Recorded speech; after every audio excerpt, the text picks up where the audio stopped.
Assalamualaikum warahmatullahi wabarakatuh. Selamat datang di channel saya, Arlin Yuanita. Siang ini saya akan membahas tentang diet pada pasien diabetes pada saat puasa. Jadi seminggu lagi akan puasa Ramadan. Pasien kita yang diabetes banyak.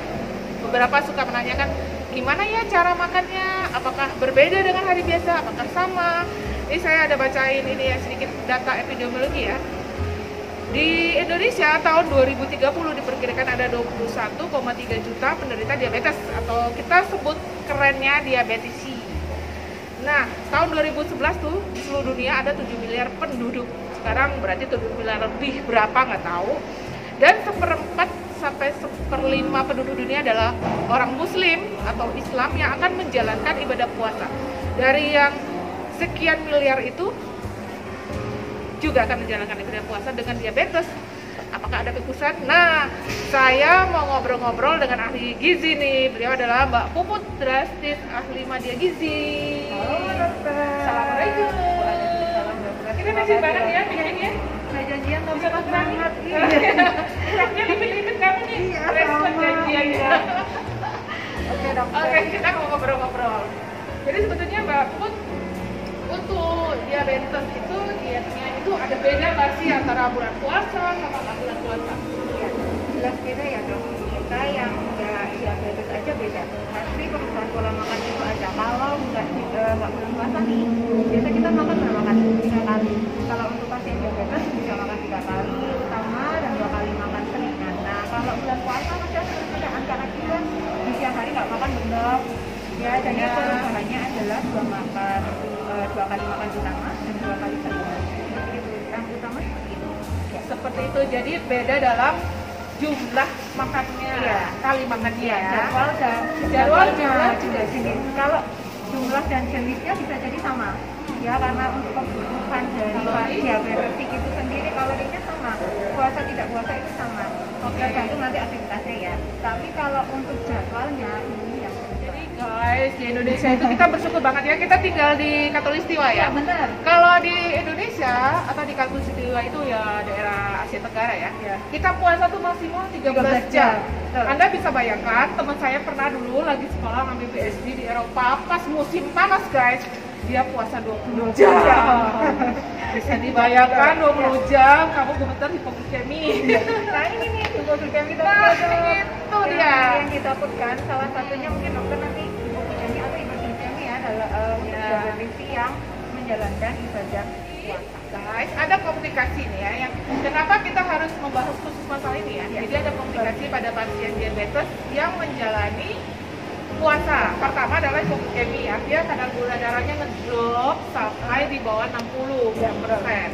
Kedua, hiperglikemi. Hiperglikemi itu bisa di atas 300, jadi tinggi banget. Resiko terjadi ketoasidosis, ya hiperglikemi hiperosmolases. Yang ketiga itu ya tadi ketoasidosis diabetik. Yang keempat, dehidrasi. Iya, ini yang kali juga ya dok, nggak boleh ya. Karena padahal memang dehidrasi itu mungkin akan terjadi dok, karena di siang hari kita nggak makan, nggak minum. Nah ini nih tabungan kita dari awal sahur nih yang nanti jadi pertimbangan atau perhatian khususnya untuk diabetes. Ada tips-tips khusus. Itu gimana Mbak tipsnya Mbak? Tips khusus sebetulnya yang pertama sih sebetulnya dokter memperbolehkan dulu enggak nih Oh, iya. pasien ini diabetes ini untuk puasa atau tidak? Jadi Iya. pasien diabetes konsultasi ke dokter dulu sebelum berpuasa. Boleh tidak? Jadi kalau kita aturannya adalah kalau pasien keadaan tubuhnya baik, makannya baik, tidak mengalami muntah, menstruasi, tidak sedang mengalami infeksi berat, kemudian kadar gula darahnya terkontrol, relatif baik, itu saya akses saya puasa. Oke. Karena semua ingin masuk surga ya. Iya. Rugi karena cuma setahun sekali, Sekali, kalau ya. nggak puasa rugi. Iya. Nah kalau sudah diperbolehkan, nanti pertanyaan selanjutnya bagaimana caranya? Apakah makanannya sama, cuma berbeda waktu saja, atau bagaimana? Intinya tadi ya untuk kebutuhannya dalam satu hari sama. Saat dia tidak puasa sebelum bulan puasa atau saat puasa itu sama. Katakanlah pasien itu berdasarkan berat badan diri badan dia 1.500, saat puasa juga 1.500. Ya aktivitas itu sebenarnya sama saja karena pasien diabetes itu hanya mengurangi sedikit untuk aktivitasnya. Nah itu 1.500 itu dibagi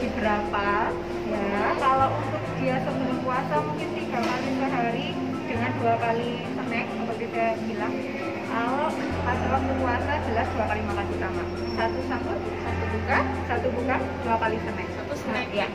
2 kali snack. Tetap 2 kali. 2 kali bisa. Jadi lagi tidur dibangunin nontonnya snack apa gimana? Enggak dong. Ya. Sebetulnya pengaturan ini hampir sama dengan pas diabetes. Ya kita nih harusnya buka puasa itu yang seperti apa? Jadi buka puasa dulu nih ya, atau dari sahur dulu? Dari buka puasa dulu ya. Itu nanti Ya. Nah ini benar tuh. Itu kayaknya azan zuhur, azan asar tuh asal seperti azan maghrib gitu ya. Ini jalan mencuci piring kayak es gitu. Oh iya.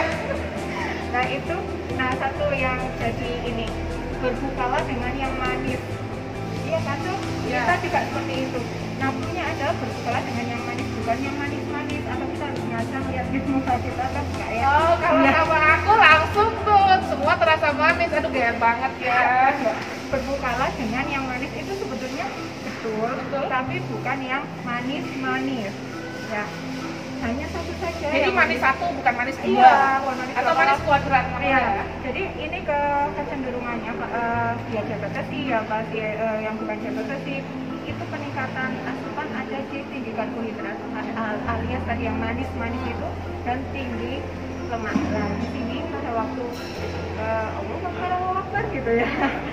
Yang pertama kita lakukan adalah segera berbuka puasa untuk pasien diabetes. Apa sih yang harus kita makan saat itu? Boleh yang manis, boleh ya. Contoh kurma. Manis. Berapa biji? Berapa biji kan? Nah ini yang jadi apa perhatiannya adalah kurma itu satu penukannya 3 biji kurang lebih sekitar 75 gram. Nah untuk diabetes sih berapa sih? Tidak satu penukan. Satu biji yang penting kan ganjil sudah sunah ya. Nah 1, 3 boleh. Ya boleh 1. Nah hanya manis itu sambil kita misalnya minum air putih. Nah setelah itu kita lanjutkan untuk sholat maghrib dulu. Itu tadi kalau udah hipoglikemia ya itu udah gaduh gelisah. Ya. Sementara tuh kadang gini Mbak, dalam satu rumah yang sakit diabetes kan cuma satu. Iya cuma satu. Padahal mereka makan cola, lah Indonesia Ya, gitu itu kan. yang manis-manis Namanya tadi puasa ya. itu kalau nggak ada kolak tuh nggak puasa Iya, ya sama namanya. gorengan ya. Ya gorengan itu wonosobo banget Mbak Nani nih coba. Kalau buka puasa tuh pasti satu piring gorengan ya kan berdarah. Ya Allah gitu. Ya. Jadi itu nggak boleh ya. Buka langsung makan gorengan, tempe kemul, tahu kemul, toge kemul, sayur sawi kemul, nggak boleh. No. Ya. Big no, you know. Big no. Karena coba kita total aja tuh dari bakwan, tahu, apalagi tuh tempe kemul itu kalau di total martabak, tahu isi apa, gitu ya, klepon. Ya di total itu padahal katanya snacking ya. Nah tapi di total total kalorinya bisa melebihi dari snacking itu sendiri. Snacking itu sebenarnya 10% lah dari total kalori kita.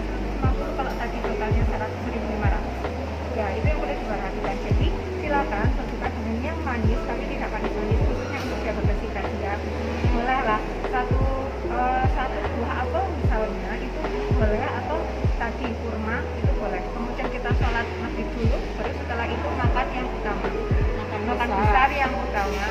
Nah jadi di sini kan tadi 10% untuk snacking, 40%-nya itu dimakan utamanya itu di setelah sholat maghrib.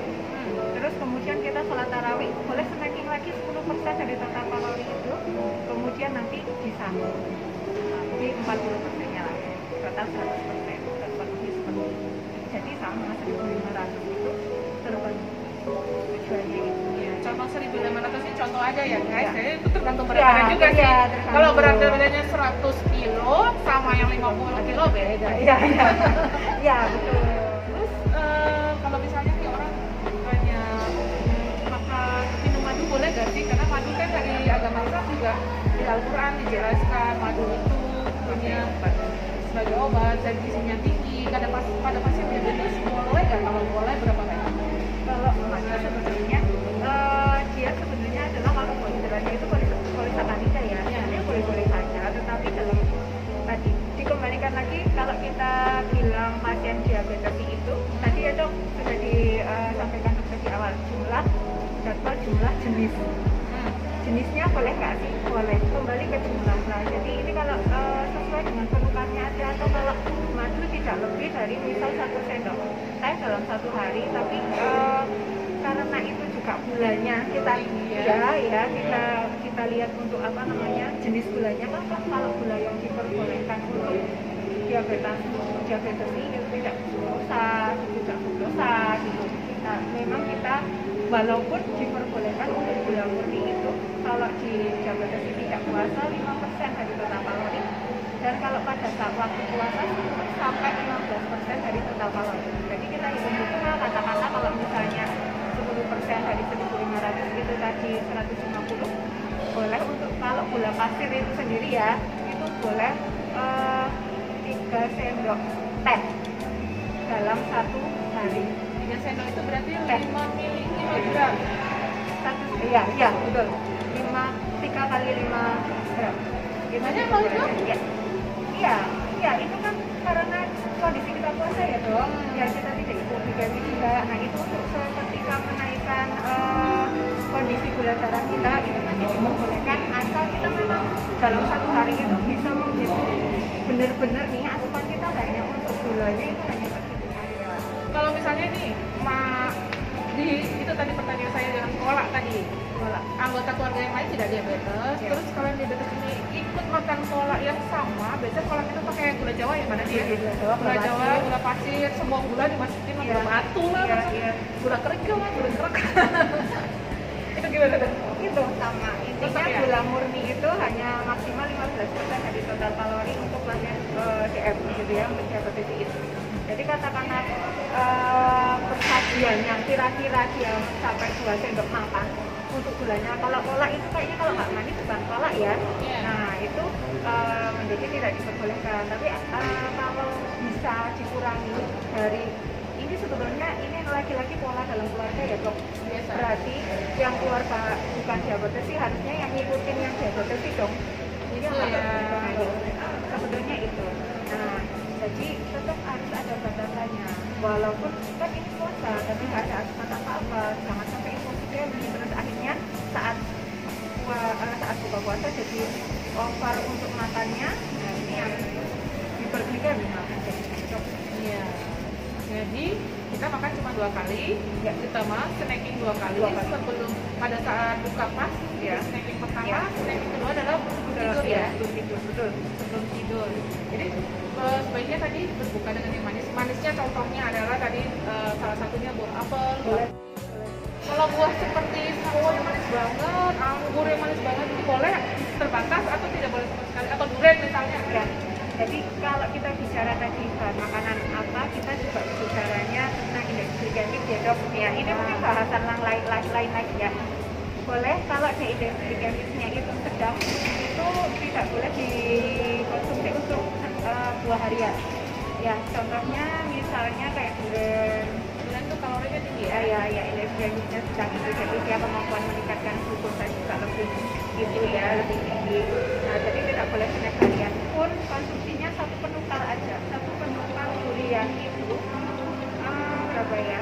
200 gram durian utuh. Masih dengan kulit-kulitnya sama dengan berarti kurang lebih ya 50 gram dagingnya saja. Tapi kan itu tidak dia kalau durian indeks-indeksnya tinggi, jadi tidak diperkenankan untuk durian. Tapi kalau tadi sawo sedang dia tidak untuk harian. Jadi saat makan yang penting sawo penukar saja. Jadi kurang lebih ya 60-an gram lah. Jadi kadang itu yang mindset di kita itu boleh makan 1 buah, padahal sebetulnya di penukarnya itu bukan 1 buah. Jadi kita boleh konsumsi, tapi tidak sebanyak itu gitu loh dong. Jadi masih diperbolehkan sebetulnya anggur itu sebenarnya masih diperbolehkan, tetapi dalam jumlah yang besar. Oke. Jadi untuk makan besarnya yang porsi sahur sama buka sama atau lebih banyak buka biasanya? Sama sebetulnya. Karena cuma ditambah snacking tadi. Iya, tidak boleh lebih banyak buka karena ini memang kecenderungannya. Jadi kalau makan dibuka itu akan kadang-kadang lebih banyak. Kita sebut overeating. Ya overeating itu malah balas dendam dong. Balas dendam. Jadi kalau ada masa Ramadan itu apa namanya? Masa takjil itu ya. Kadang-kadang kalau kita lagi jalan tuh ambil. Sampai rumah sampai isya sampai sahur nggak kemakan ya. Jadi itu kalah ya. Bukan overeating, over belanja. Sekarang kalau masalah minumnya bagaimana? Minum kita air putih berapa banyak, kemudian pada saat makan. Ya, kalau minum air putih sesuai dengan kebutuhan kita. Berarti sesuai dengan berat badan. Berapa banyaknya dan kabarnya harus dibagi juga di dalam waktu-waktu makan itu. Tidak terus pada waktu sahur lebih banyak dibandingkan waktu berbuka. Jadi memang dibagi dalam 24 jam itu dokter. Tidak terlalu banyak minum saat habis makan juga tidak masuk gitu ya. Jadi tetap dibagi untuk dalam 24 jam. Ya, jadi saya dapat rumusan namanya 2-4-2. Ya. Jadi pada saat buka, habis buka snacking itu minum air 200 cc di gelas beli begitu ya. 2 gelas. Kemudian makan besar. Setelah isya sampai tidur itu jatahnya 14 kali 200 cc. Kemudian pada saat sahur 2 gelas lagi tambah pokoknya total 1,6 liter. Ya, untuk mencegah, dan itu sebenarnya nggak cuma air putih loh, maksudnya including kalau kita makan yang sudah ada kuahnya nih, kuahnya itu hitungannya cairannya, bukan sekedar minum. Nah, kalau bisa ditanya ini, kalau kopi boleh nggak, kalau teh boleh nggak? Buat diabetes sih, yes. Kalau itu tidak dianjurkan. Kalau teh boleh, dengan penambahan kalau mau gula murni seperti batasan yang saya sampaikan, atau pakai gula pemerati atau lebih aman. Walaupun gula pemerati juga ada batas maksimal